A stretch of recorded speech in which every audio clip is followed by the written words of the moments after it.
Hello students, welcome back to our video. So in the last video we started with the fourth chapter, that is journal. In that we saw the meaning, characteristics and significance of journal.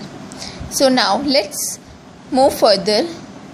Next is specimen of journal and its explanation. So this is the format of a journal book.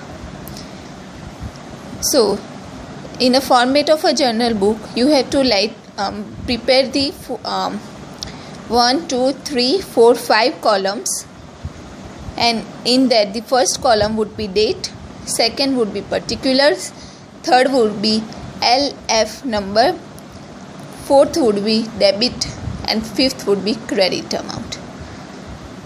And on the top of the journal book you have to write journal book of. Name would be given in the question, so that name of the person you have to write journal book of Shri dash dash dash. So this is the format of a journal book.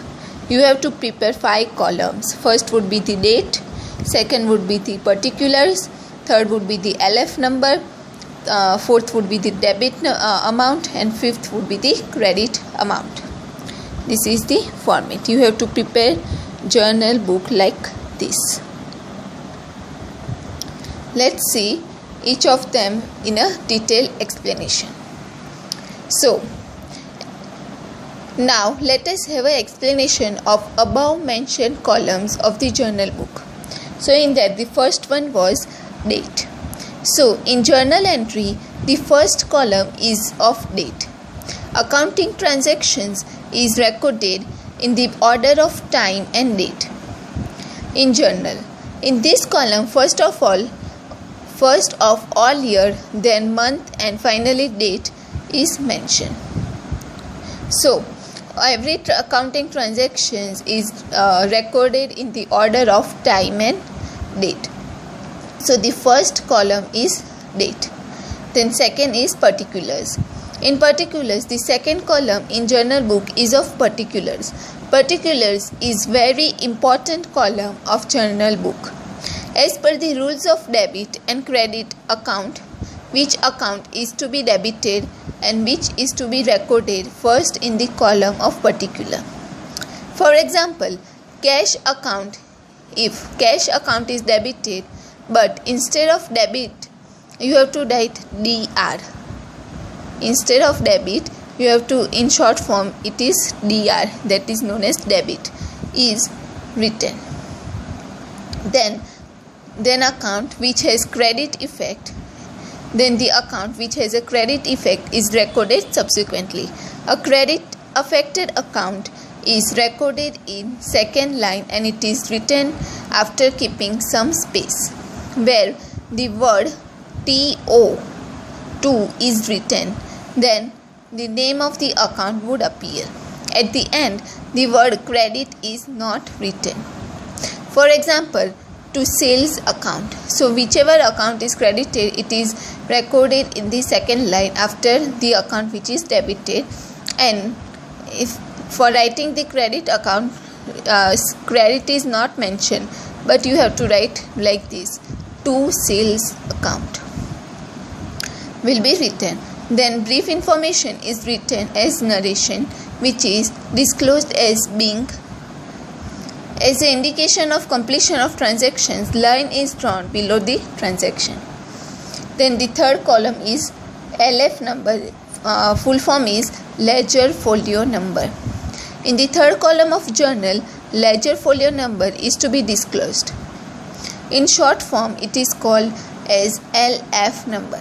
After passing of journal entry, during posting of this transaction in ledger, the page number is to be written where respective posting of account is made.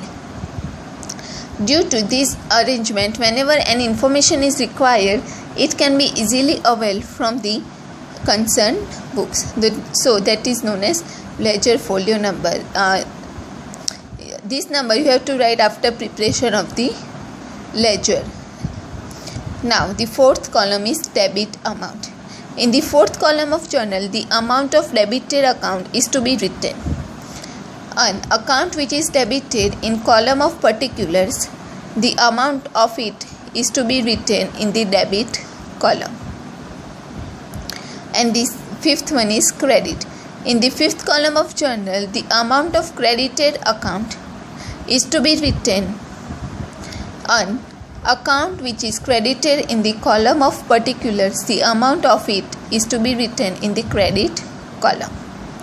So finally, according to double entry system, in each transaction, whichever amount is debited, the same amount is credited.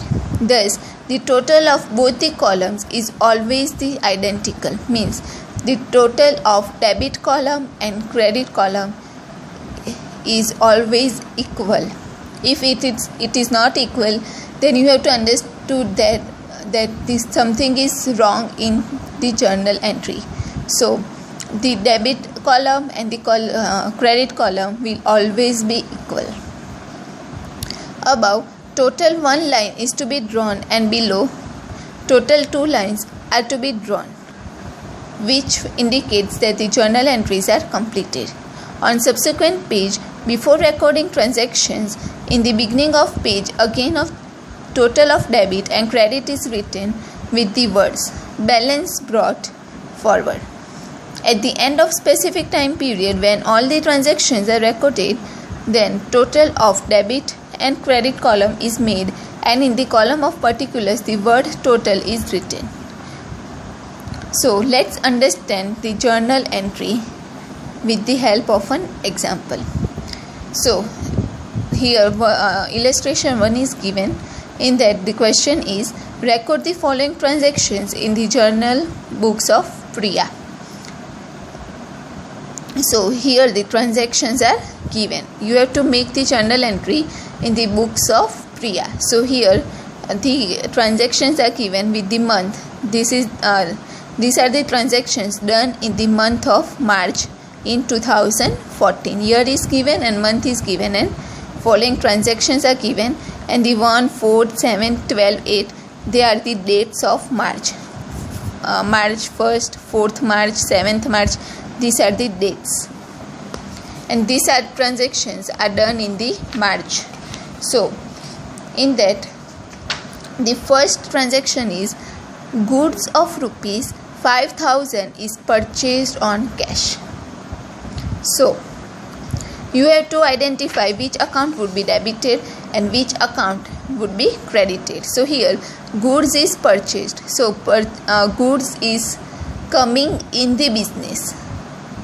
So debit what comes in and credit what goes out. So here goods is coming in the business, and in alternate, cash is going out of business, because for the goods purchased, cash is paid. So you have to make this column. You have to make this format. First of all, you have to prepare 5 columns, like date, and the particulars column would be a bigger one.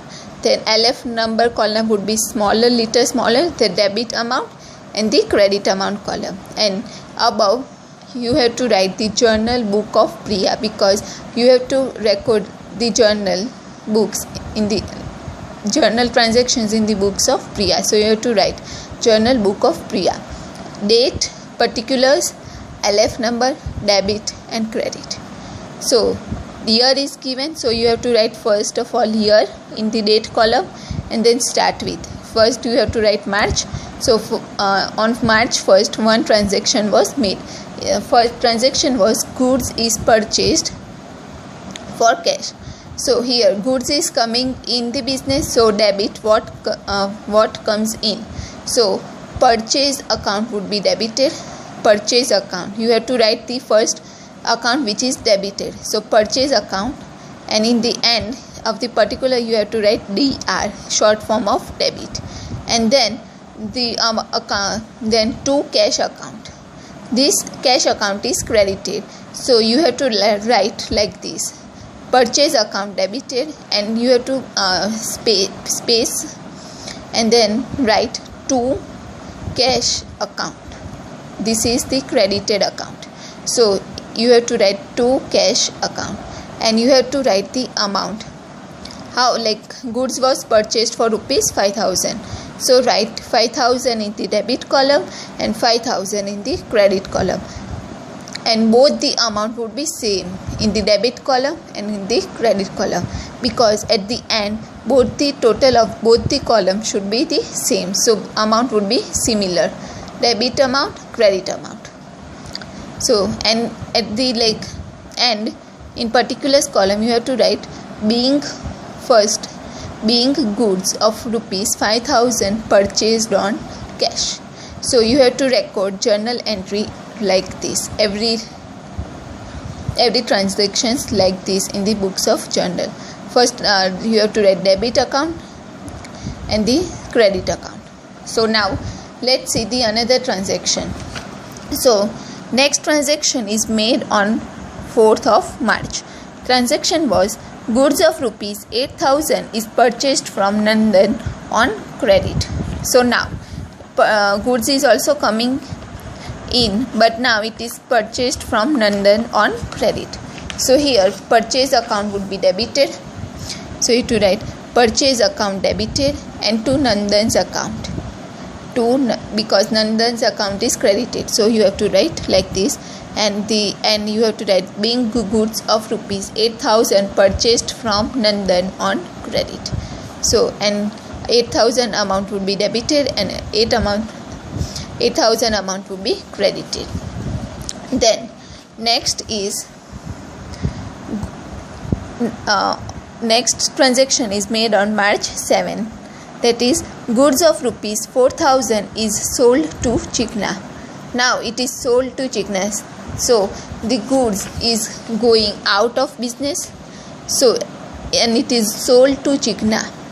So you have to debit the Chikna's account and credit the sales account. So Chikna's account would be debited and to sales account, because you have to credit what goes out. So to sales account, and you have to write being goods of rupees 4,000 sold to Chikna on credit.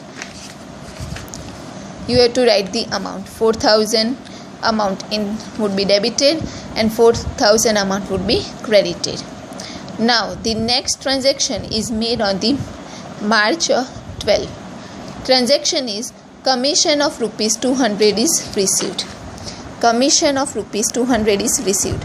So this would be the income for the business. So you know that you have to debit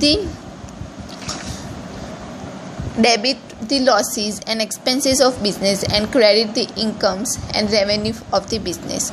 So the income is received in the form of commission, and so commission's account would be credited, and cash is received, so cash account would be debited.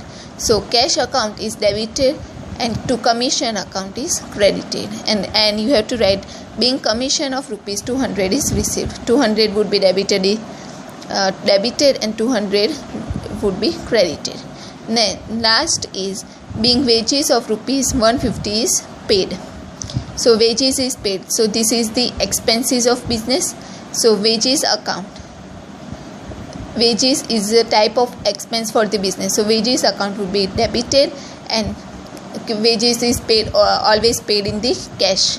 So in return, like cash is decreasing, so cash account would be credited. So to cash account, and at the end you have to write being wages of rupees 150 is paid. 150 is written in debit column, and 150 is written in credit column. And at the end, when all the journal entries are finished, then you have to write total in the particular column, and you have to total both the column, and total of both the column should be the same. And if it is not same, then you have made some mistake in posting the journal entries, so like recording the journal entries. So you have to check again, and then again you have to total it, and total of both the columns should be the same. And here the explanation of each transaction is given.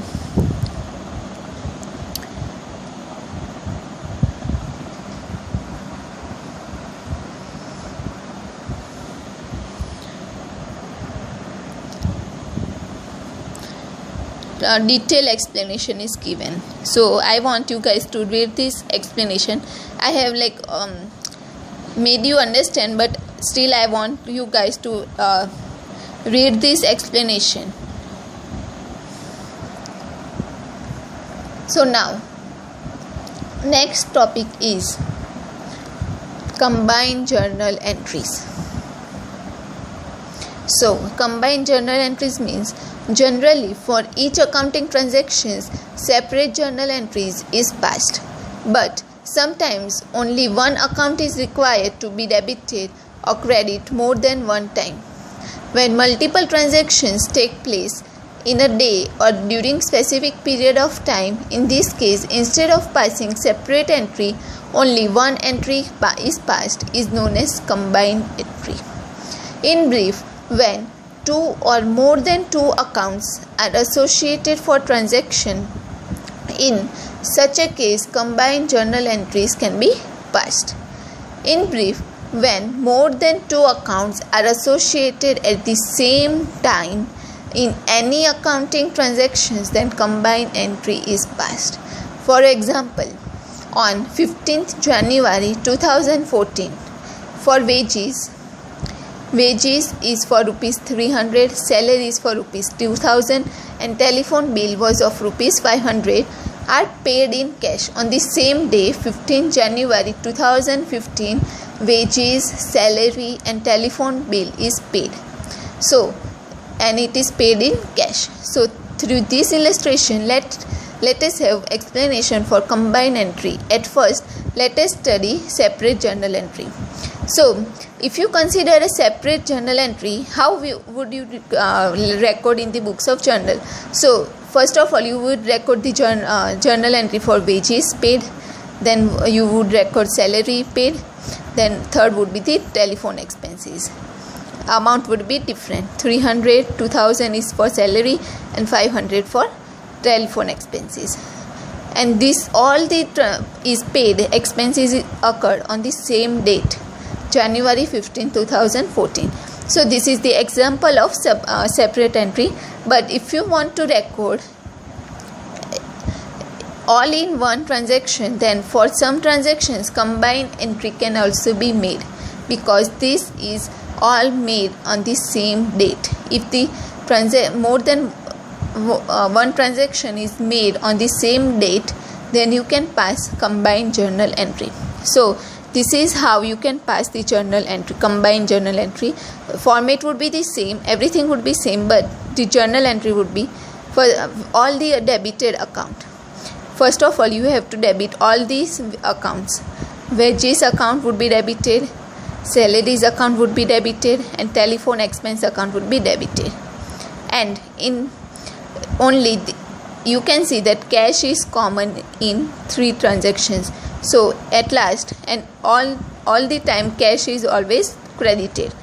So you have to write to cash account. So three accounts would be debited, and at the end you have to write to cash account, and you have to write being 300 paid for wages, 2000 paid for salary, and 500 paid for telephone bill in cash. So you have to write the debited amount 300, 2000, 500, and the total of this would be 2800. You all know, because you have to balance all the two accounts, because at the end the balance should be the same, totals of two columns should be the same. So 300, 2000, 500, you have to add this, it becomes 2800. So the 2800 cash would be credited.